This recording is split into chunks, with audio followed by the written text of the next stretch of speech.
Welcome to the Demystify Technology podcast from the McLaren Group. Typically, you go through the due diligence process. What the world of private equity? Right. Can't wait. Demystify it. Welcome back. This is the first podcast of 2021 from the McLaren Group. I'm excited because I've got a really special guest with us today.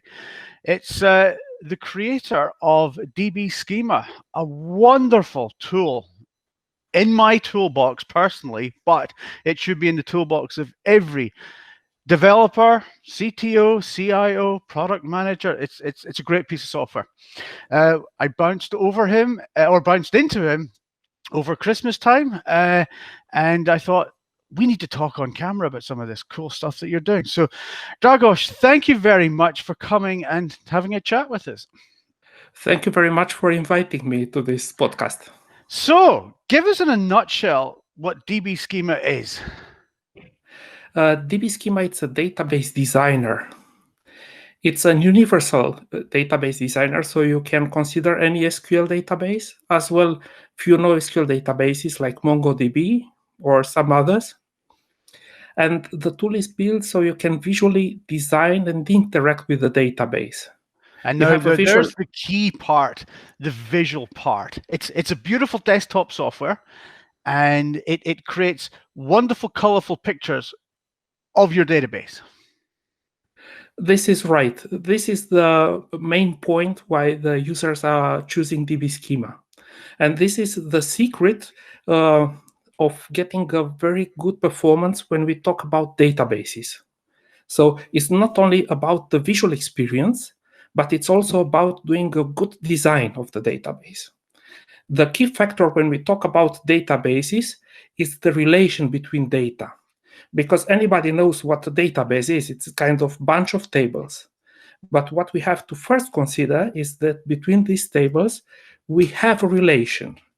So we have different tables where we store the different information, like, for example, persons, cities, locations, companies, operations, any kind of information. This information is joined one with another. So when we talk about databases, we talk very important about the relation between these tables. And a proper design can be done only with a visual tool.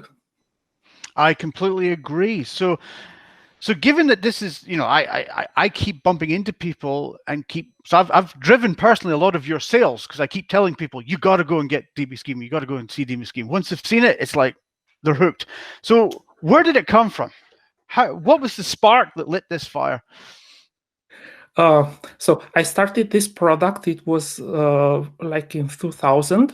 It was just for fun because I was myself a database administrator, and I knew from my personal experience how hard it is to manage a database where you have a kind of 100 of tables, and you have to do a proper design.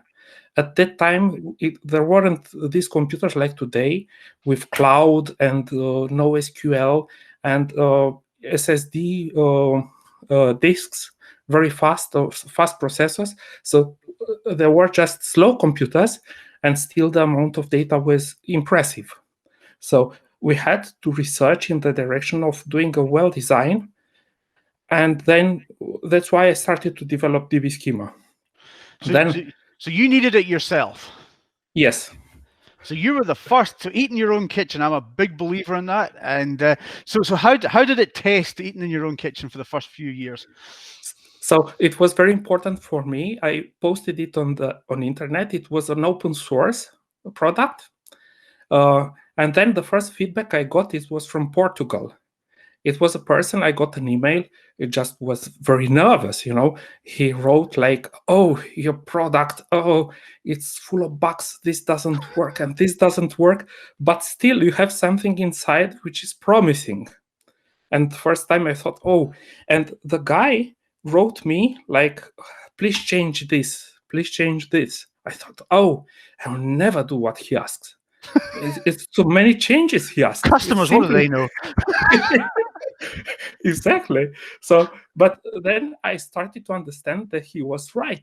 He was also working in a large company, telephonic company. His name is Rui Martins. And slowly we got friends.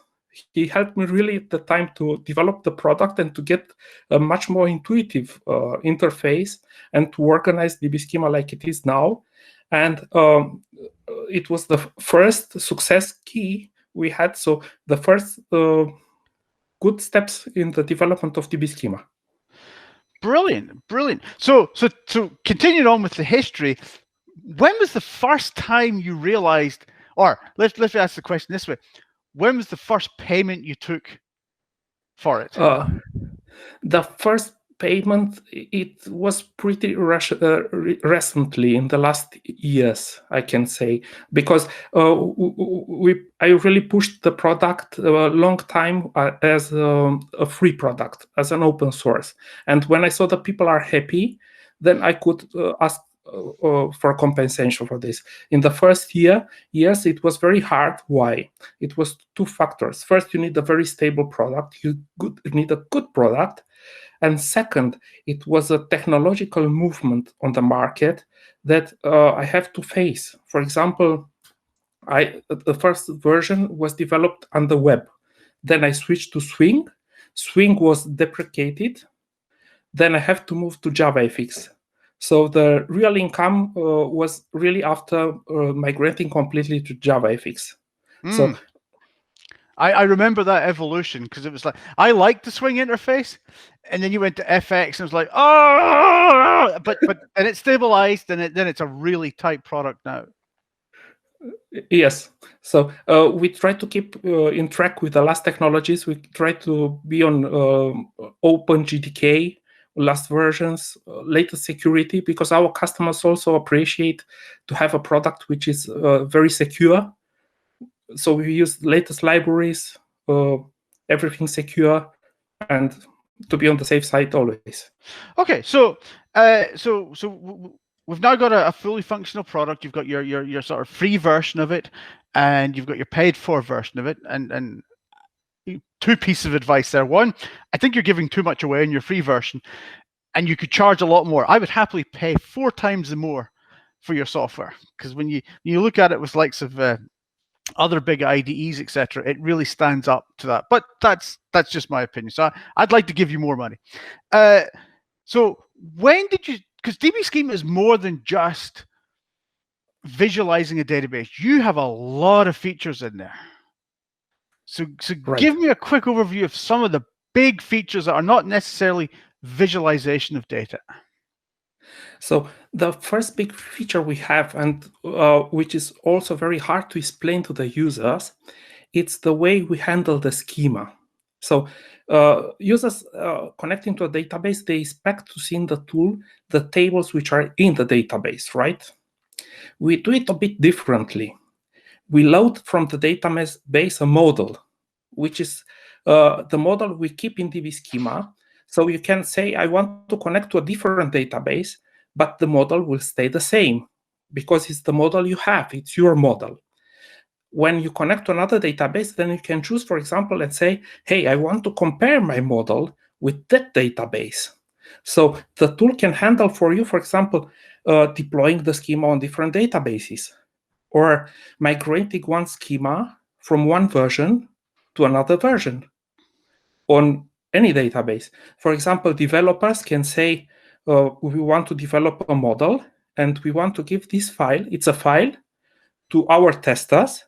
They test it and then they give further on in production. So they work on a single model. This is the first feature, and it took quite a lot of time to prepare this, to make this very clear for the users what we are doing here, because it's something we are not used with. And when you see it first time, you say, oh, what is this doing here? What is this feature for? Yeah, and that's a very powerful feature, and one that has saved our asses a lot of times, because you develop in your development database, your development environment, and you think you're keeping the SQL statements up to date, but when you go to staging, you think DbSchema then says, oh, you have 3 changes. What? Where did they come from?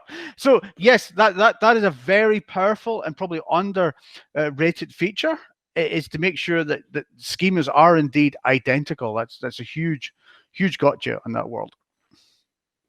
So moving forward, like there's some other cool stuff going on there. You tell me before I point them out. So I will tell a few of them, and maybe if I forget something, then you remember me. The second stuff is the documentation. So with DbSchema, you can produce an HTML5 documentation.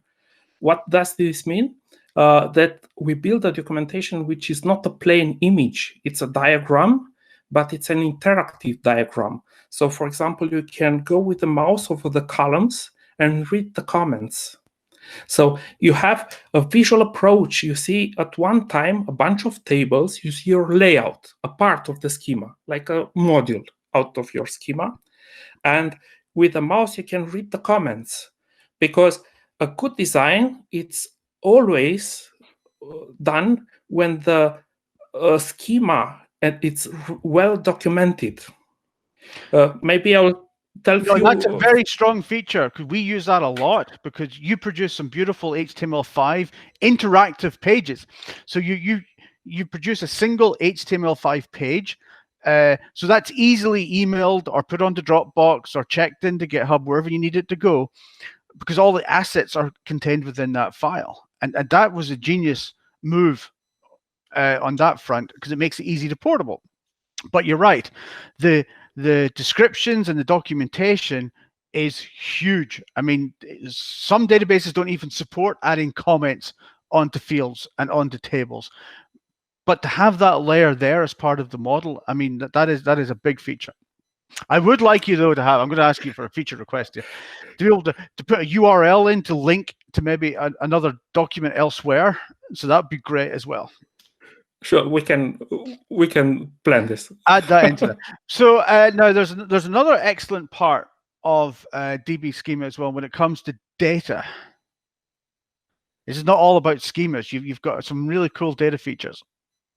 Yes, but before going into this, if you allow me, I will tell a few words about what a good design means and bad decision the CTO people or the technical people may do. Because from experience, we had to do with customers which, for example, they have to handle a large amount of data. Then they said, okay, we decide for scalability. So we will probably go to some JSON database because we read it's fast. It's much faster than the traditional databases. So just as an ex-database admin, I tell you that all databases are fast. But the problem really, it's what kind of request do you place in this database? So, for example, I'll give an example. It's one when you say, I have a bunch of data in different tables, and I want a result which takes data out of many of these tables, 3, 2, 3, 4 tables. So you have a result which joins these tables. Then the approach is completely different in the case when you have a single request and you get a single result out of a single table, which is more the case of a JSON database. So what I want to say with this, it's that it's a good decision to always consider SQL databases if you have data with many tables, with many relations between them. This can be really, really fast if you do a good design. And as I said, a good design means relation between tables and means foreign keys. For example, I saw cases where companies said, okay, let's drop the foreign keys. We don't need them.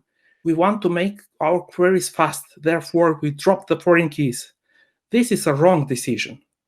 This is a wrong decision. Even in this case, for example, DbSchema has a feature, so you can create a virtual foreign key in the interface, and you can simulate this, just that you see it, and it's used in a few other tools inside. Yeah, we've seen that before. Like I think you bring up a couple of great points there. Yeah, yes. I remember when the CouchDB and Mongo started coming on the scene, and everybody was throwing out the SQL and going to the JSON and Bison fields, and that was just wrong. But yes, on indexes, you're absolutely right. I mean, we see some horror stories in our interactions with clients doing due diligence and what have you. And we had this one person that really should never have read the database book. They put an index on every single column and every single table in the database because they read somewhere that would speed things up. I mean, so yes, it is horrendously important that one uses this in a very surgical and thoughtful manner, and just not spray things around. So but your tool helps visualize those connections, and we'll do some screenshots for the video cast here. But fundamentally, you've got your classic sort of two tables with lines drawing between them to represent the foreign keys and to represent the relationships between them. So it's very easy quickly to suddenly see maybe one or two tables that have become predominant in the overall schema because everybody is linking to them. And sometimes that information is lost when there isn't a graphical representation of how a database looks. And that's, again, speaks to the power of putting pictures to what is effectively a dull model.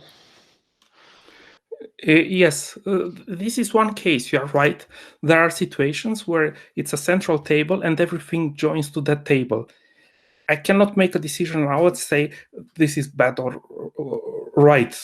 But what I can tell it's about this relation, in one way, they are working like the people works. So, we people, we interact one with each other. We talk.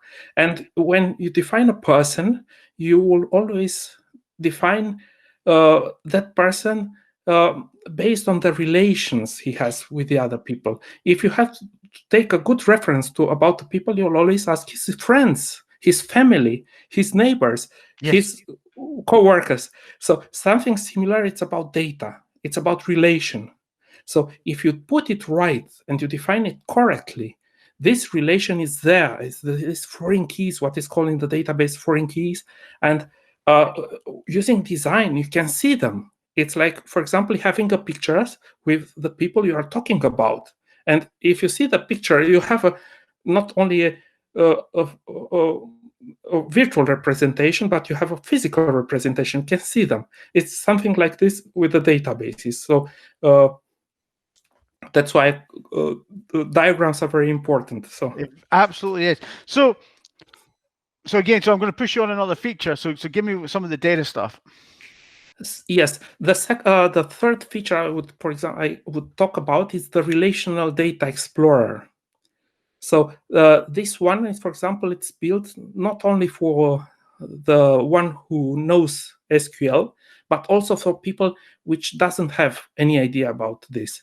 So they can, for example, go on one table, visualize the table, the data inside, click on a foreign key icon, and cascade into further tables. So I had, for example, I was surprised to see one of the complaints I had. It was from one customer which asked me to take out 2 pixels out of this view. Why? Wow. He sent me a screenshot. He had a very large monitor, but he had a view with tables which he was using. It was full, like in one single screen you can see many tables. I don't know how many, but and this is somehow persisted. So people which are not technical say, I want to look by myself in the database. I want to search data by myself and interact with it. And they build their view like this from table to table because the data is joined one with another, and they explore the data by themselves. So it was really interesting and a good experience. Yeah, I can imagine. Now, speaking of data, you have another cool feature, which is the ability to generate data. There are situations, for example, when you want to test some queries, or want just to fill data, some data, or you need a large amount of data in your database. Then you can generate data and fill it also as you want. There are some patterns you can use, or reverse regular expressions, and this will fill the tables with data. So as we sort of get to the end here, I want to press on the fact that, and you can help me here, Dragos. with respect to your tool is very powerful for non-developers and non-DBAs.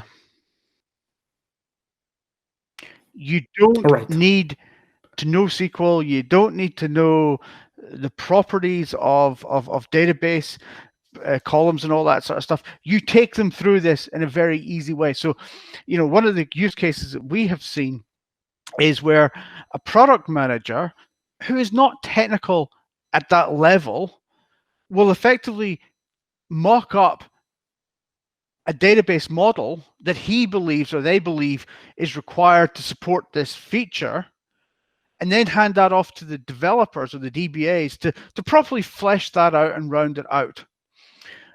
But beforehand, they were like drawing on the whiteboard and doing, it was basically like a Visio diagram and handing it over. But this has shortcutted it phenomenally well. And I think that there's a huge audience there that can get a lot out of DbSchema. You are right. So one of the features we planned for this year is to build a logical design out of DbSchema. So we to have the possibility to do logical design with DbSchema, and then to implement this into a physical design.